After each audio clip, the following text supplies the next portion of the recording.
Dans cette vidéo, nous démontrons la formule qui donne la somme des entiers naturels successifs de 1 à n, 1 plus 2 plus 3 plus etc. plus n égale n fois n plus 1 sur 2, et nous le faisons en dénombrant les parties à deux éléments d'un ensemble à n plus 1 éléments, donc en utilisant des combinaisons, et on va appeler grand N le nombre de parties à deux éléments d'un ensemble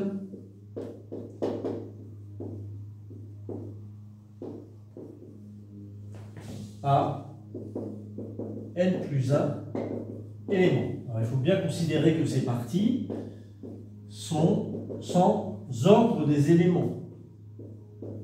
C'est-à-dire que si je considère la partie A comme premier élément et B comme deuxième élément, en fait, il n'y a pas d'ordre. Donc, la partie AB et la partie BA, c'est la même.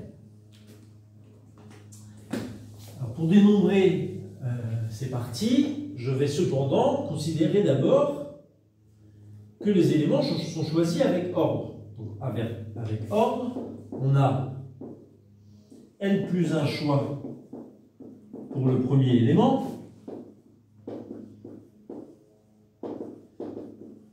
et on a n choix pour le deuxième, les n éléments qui restent. Donc ça, c'est considéré avec ordre, mais comme je vous ai dit, ce faisant, on a pu considérer qu'on considère la partie AB dans cet ordre-là, cette fois, et dans un autre tirage au sort, dans une autre sélection, on aura d'abord tiré B, puis A. Mais en fait, ces deux parties doivent être, ces deux ensembles que j'écris là avec ordre, doivent être considérés comme étant les mêmes. On a donc deux fois trop de parties ici, et donc on a deux fois trop de parties avec ordre, donc grand N, les parties sans ordre, va être égal à n fois n plus 1 sur 2. Donc c'est notre premier résultat pour grand N. On le retient ici. Et on va maintenant calculer.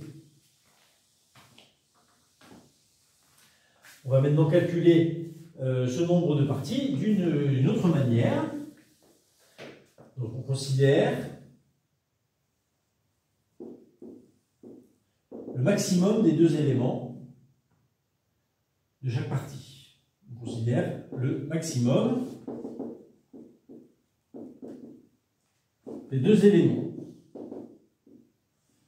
Donc, si ce maximum est égal, alors il y a deux éléments, donc dans ma partie ici, dans mon ensemble, dans un n plus 1 élément, j'ai mon premier élément, mon deuxième élément, mon troisième élément, etc., jusque mon n plus unième élément. Alors si le maximum des deux éléments, si ce maximum est égal à 2, j'ai un seul choix pour l'autre élément, c'est forcément 1.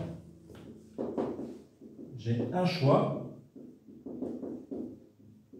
pour l'autre élément.